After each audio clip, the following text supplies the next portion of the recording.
Lighters and drinks, hello! Yan. So ready nang maligaw ngayon here sa Trinoma. Ewan ko ba pag nandito ako, lagi ko naliligaw. So we're going to the pop-up store ng official merchandise ng Blackpink Deadline. Yes. So sabi, 4th floor daw siya. Yun. So hanapin na lang natin. So we're here. Dito lang pala siya sa cinema in front of Krispy Kreme. Yay! Yan na.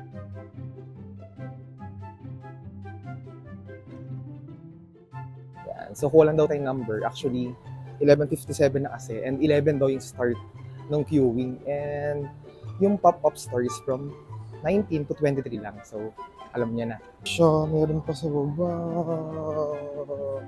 Oh my God. Abutan pa ba tayo?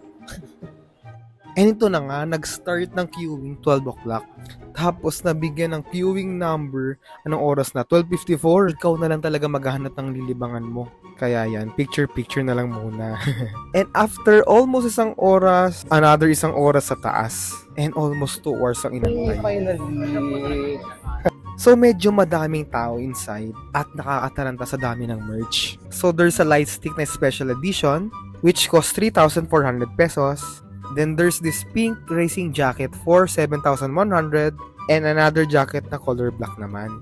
But wait, there's more. May mga bucket hat, skull cap, tracker cap, pillow, cowboy hat, tote bag, at ito syempre yung ginawa ko, yung racing mesh hat. Ewan ko kasi sa lahat ng concert, ito talaga yung mga kinokolek ko, yung mga cup. And di ba nice fit, kala mo naman gagamitin, ano?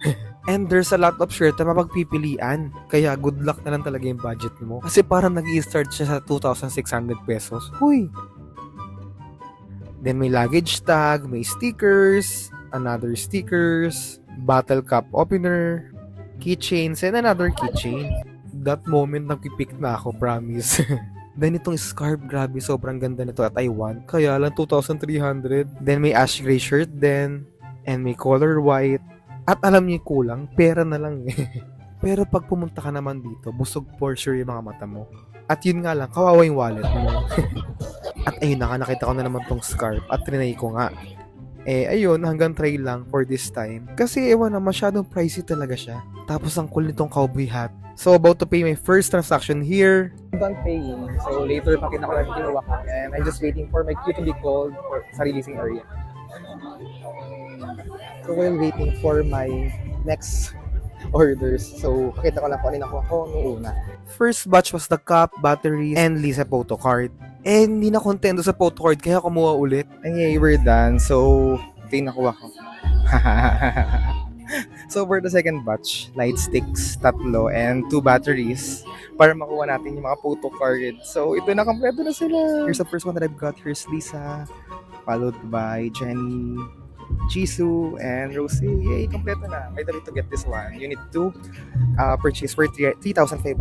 And of course, ito pa, wait, papakita pa ako sa inyo. And there's a free poster kapag naka 6,000 kayo. Grabe to, budol na naman si Leo. Pero super happy. Yay, yan. So lumabas na tayo, baka mabudol pa tayo. Eh. 2 paper bags, 14K. Oh my God. Hindi kasi diba, ang goal natin is to get all the photo cards. And actually, ang plano ko na noong una, 3.5 lang. Isa lang. Tapos naging 7K. Sabi ko, sige, 3.5 na lang. Tapos after nung isa, na paper bag, hindi ako na-contento. So sabi ko, wait lang. Yung light stick special edition, kasi yung dati ko is version 2 lang. Eh, iba yun. So yan, bumili tayo. And bumili rin ng extra. Yan, para sa kasama. Okay, so that's it. Yay! See you at the concert. Bye!